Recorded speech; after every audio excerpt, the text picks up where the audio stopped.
You know what, ladies and gentlemen? You and I have the same job. You are exactly in the same place I am. Aren't you on stage every single day of your life? Every speaker that comes up here today, you do the same thing they do. They're up here today sharing, but every day you're sharing. And you know what? Every one of your kids is in the audience. Every one of your clients and your customers, every person that you see in the grocery store, in your community, in your church, they're all in the audience, just like you're in the audience for me. And they're watching you. And they're trying to make a decision of how you are going to influence them. So you're on stage. How many of you do know that this job is about sales? And I go into all sorts of network marketing companies, they go, Connie, don't use the S word. And of course, I'm thinking of another S word, like, well, I would never say that word on stage. They go, no, don't use the word sales. We share. Well, when you share, would you like some money back? Yeah. When you share, would you like a contract signed? Yeah. When you share, are you hoping they'll buy your product? Yeah. Well, I call that what? Sales. I love sales. I have been selling since I was 2 years old. In fact, how many of you in here have 2- and 3-year-olds? Are they most amazing salespeople in the room? Okay, you don't have to go to a convention on sales. Just follow an 18-month-old. How old is yours? Who has a 2- or 3-year-old? Okay, you have a 2-year-old. What, a girl or boy? 3-year-old, or 3 2-year-olds. Which one? A 3-year-old. Okay, is he good at sales? Does he close more deals with you or your husband? Me. Haha, yeah, you're what we call the wimp parent. Okay.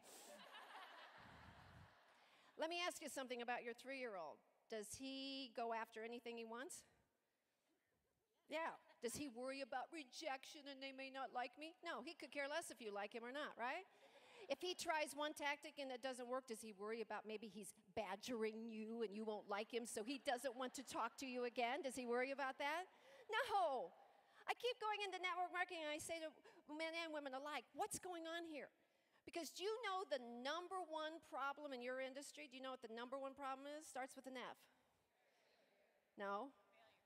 Not failure. I'm not talking about failure. It's called follow-up. Oh. Industry I go into, here's the top employee complaints. Employee complaint #1. Connie, you won't believe how hard we work. Work. That's all I do. I work from the moment I get up until the moment I quit. I cannot believe that the #1 employee complaint today is that people have to work hard. And in network marketing, I hear it all the time because people are like, well, I didn't think it would be a job. I mean, I just thought I could sell to a few of my friends and my family, and then I could just sit and all the checks would come in. Really? But let's be honest, how many of you have ever recruited that way? One of the biggest problems in our industry is sometimes we're not honest right up front. We want to get people in, right? So we tell them, oh, this isn't a job. This is just fun. It's just fun.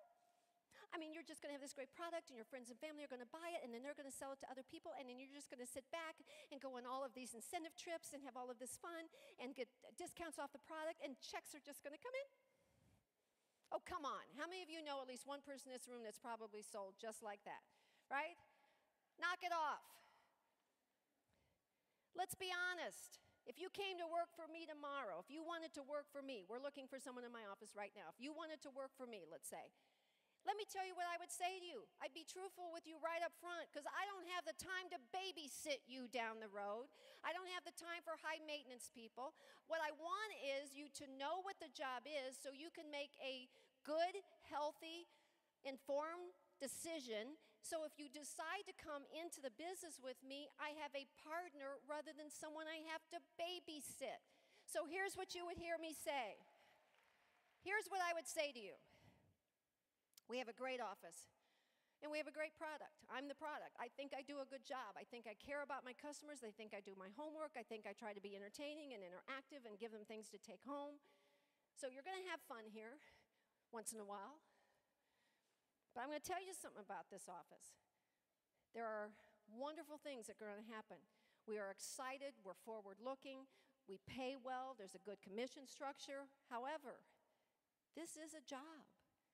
And if your goal is to develop a client base, if your goal is to develop new customers, if your goal is to make money, then I'm going to tell you right up front, you're going to have to sell.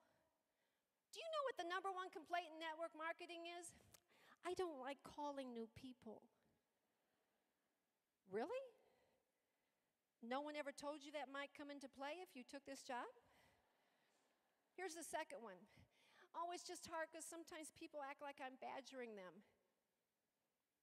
I sold to Harry, didn't I? What did I sell to Harry on the plane? I sold him texting.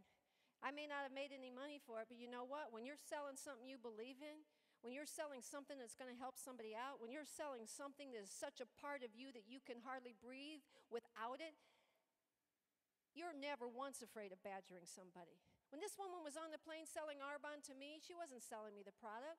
She was selling me her happiness. She was selling me her look. She was selling me her skin. She was selling me her personality. She was selling me her. That's what she was selling. I didn't even ask what the product was for almost 45 minutes. She was selling the package. So selling's part of it. Let people know what they're in for. This is a job.